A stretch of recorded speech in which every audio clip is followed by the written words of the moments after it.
দেশের বিদ্যুৎ খাতে এই মুহূর্তে বকেয়া 40,000 কোটি টাকা। বিদ্যুৎ উৎপাদনে প্রয়োজনীয় গ্যাসের চাহিদার বিপরীতে রয়েছে বড় সরবরাহ ঘাটতি। সেই সঙ্গে বিদ্যুৎ খাতের অব্যাহত লোকসান পিছু ছাড়েনি। এমন পরিস্থিতির মধ্যে বিএনপির নেতৃত্বাধীন সরকার ক্ষমতা গ্রহণ করেছে। একদিকে চলমান সেচ মৌসুম ও রমজান মাস শুরু হয়েছে। আসন্ন গ্রীষ্মে বিদ্যুতের চাহিদা বেড়ে যাবে অনেক গুণ।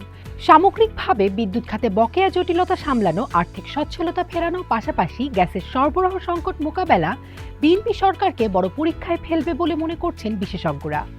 অন্তর্বর্তী সরকারের 18 মাসে বিদ্যুৎ ও জ্বালানি খাতে সংস্কারের নানা প্রতিশ্রুতি এলেও ট্যারিফ সমন্বয়, এলএনজি আমদানি ব্যবস্থাপনা বা ক্যাপাসিটি চার্জ কমানো যায়নি। উল্টো বিদ্যুতের একক ক্রেতা প্রতিষ্ঠান বিপিডিবির নিট লোকসান 17,000 কোটি টাকা ছাড়িয়েছে। গত 5 বছরে বিদ্যুৎ খাতে ভর্তুকি গেছে 2,06,482 কোটি টাকা। চলতি অর্থ বছরে বরাদ্দ 37,000 কোটি। গ্যাসে এলএনজি আমদানিতেও বছরে প্রায় 6,000 কোটি টাকা ভর্তুকি প্রয়োজন হচ্ছে। নতুন সরকার প্রথম কর্মদিবসেই 180 দিনের অগ্রাধিকার নির্ধারণ করেছে, যার একটি হল বিদ্যুৎ ও জ্বালানি সরবরাহ স্বাভাবিক রাখা। বিদ্যুৎ, জ্বালানি ও খনিজ সম্পদ মন্ত্রী ইকবাল হাসান মাহমুদ টুকু রমজান ও সেচ মৌসুমে নিরবিচ্ছিন্ন সরবরাহকে প্রধান লক্ষ্য বলছেন। তবে বেসরকারি বিদ্যুৎ কেন্দ্র মালিকরা সতর্ক করেছেন, বকেয়া বড় অংশ পরিশোধ না হলে উৎপাদন ধরে রাখা কঠিন হবে। বিপিডিবির কাছে ফার্নেস অয়েল ভিত্তিক কেন্দ্রগুলো প্রায় 14,000 কোটি টাকা বকেয়া রয়েছে। গতকাল বাংলাদেশ সচিবালয়ে প্রথম মন্ত্রিসভা বৈঠক শেষে স্বরাষ্ট্রমন্ত্রী ও বিএনপির স্থায়ী কমিটির সদস্য সালাউদ্দিন আহমেদ সাংবাদিকদের বলেন, প্রথমত সরকারের 100 দিনের কি অগ্রাধিকার থাকবে সেগুলো নির্ধারণ করতে হবে। আমরা 180 দিনের অগ্রাধিকার নির্ধারণ করেছি, সেটি আপনারা পরে জানতে পারবেন। পরে এ বিষয়ে সিদ্ধান্ত নেওয়া হবে। তবে প্রাথমিকভাবে দ্রব্যমূল্য নিয়ন্ত্রণে রাখা, আইন শৃঙ্খলা পরিস্থিতির আরও উন্নত করা, সরবরাহ চেইন সচল রাখা এবং বিদ্যুৎ ও জ্বালানি খাতে যাতে কোনো সংকট সৃষ্টি না হয় সেদিকে লক্ষ্য রাখা, এগুলোই সরকারের অগ্রাধিকার হবে। গ্যাস খাতে সংকট আরও প্রকট। চাহিদা প্রায় 3,800 মিলিয়ন ঘনফুট, সরবরাহ গড়ে 2,600 মিলিয়নের কিছু বেশি। রেশনিংয়ের কারণে শিল্প, বিদ্যুৎ ও আবাসিক খাত চাপে আছে।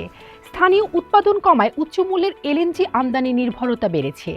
অন্তর্বর্তী সরকার কূপ সংস্কার ও এলএনজি বাড়িয়ে পরিস্থিতি সামাল দিলেও সাগরে নতুন অনুসন্ধান বা বড় কাঠামোগত সিদ্ধান্ত নিতে পারেনি। জ্বালানি বিশেষজ্ঞ ও ইন্ডিপেন্ডেন্ট ইউনিভার্সিটির উপাচার্য অধ্যাপক তামিম বণিক বার্তাকে বলেন, নতুন সরকারের সবচেয়ে বড় চ্যালেঞ্জ হল প্রাথমিক জ্বালানি সরবরাহ নিশ্চিত করা। বিশেষত গ্যাস, তেল, এলপিজি, কয়লা এগুলোর সরবরাহ নিশ্চিত করতে হবে। এটা করতে পারলে তারা রমজান ও গ্রীষ্ম মৌসুমে বিদ্যুৎ উৎপাদন সমস্যা মোকাবেলা করতে পারবেন। বিশেষজ্ঞরা বলছেন, বিদ্যুৎ খাতের আর্থিক সংকটের বড় কারণ অপ্রয়োজনীয় সক্ষমতা ও উচ্চ ক্যাপাসিটির চার্জ। আওয়ামী আমলে পরিকল্পনাবিহীন সম্প্রসারণে ইতিমধ্যে প্রায় 1.5 লাখ কোটি টাকা গুনতে হয়েছে। এ বাস্তবতায় ভর্তুকি কমিয়ে দক্ষ ব্যবস্থাপনা, চুক্তি পর্যালোচনা ও কাঠামোগত সংস্কার ছাড়া টেকসই সমাধান সম্ভব নয়। বেসরকারি বিদ্যুৎ কেন্দ্র মালিকদের সংগঠন বাংলাদেশ ইন্ডিপেন্ডেন্ট পাওয়ার প্রডিউসার অ্যাসোসিয়েশনের সভাপতি ডেভিড হাসনাত বণিক বার্তাকে বলেন, রমজানে বিদ্যুতের চাহিদা বাড়বে, রমজানের মধ্যে গরম শুরু হয়ে যাবে। বেসরকারি মালিকরা বিদ্যুৎ চাহিদার বড় একটি অংশ সরবরাহ করে, কিন্তু এসব কেন্দ্র চালানোর জন্য বিদ্যুতের বিপুল পরিমাণ বিল বকেয়া পড়েছে। এ অর্থ না পেলে কিভাবে জ্বালানি আমদানি করব? বিপিডিবি বিদ্যুৎ চাইলেও তা সরবরাহ করা সম্ভব হবে না। ফলে পরিস্থিতি সামাল দিতে নতুন সরকারের জন্য বিদ্যুৎ ও জ্বালানি খাতে এক ধরনের চাপ তৈরি হতে পারে। রমজানে সন্ধ্যার পিক আওয়ারে চাহিদা 16,500 মেগাওয়াটে পৌঁছাতে পারে। এলএনজি আমদানি ও কয়লা ভিত্তিক কেন্দ্র সচল রাখার প্রস্তুতি চলছে, কিন্তু মূল প্রশ্ন রয়ে যায়, প্রাথমিক জ্বালানি সরবরাহ নিশ্চিত না হলে কি বিদ্যুৎ সংকট এড়ানো যাবে?